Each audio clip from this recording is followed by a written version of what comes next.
मेरी बीवी हमेशा मुझ पर शक करती है कि मैं दूसरे लड़कियों के चक्कर में रहता हूँ।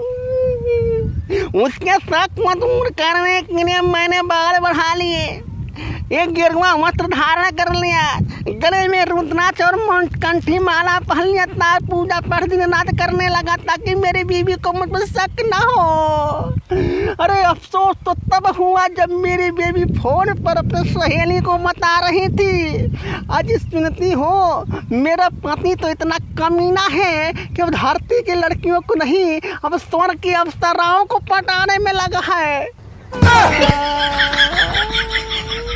अरे तेरे शक का इलाज कैसे करूं, कहाँ जाऊं? औरतों का शक कभी नहीं जा सकता, जब शक कर लेती हैं तो शक कर लेती है। याद रखिएगा, शक्की होती हैं।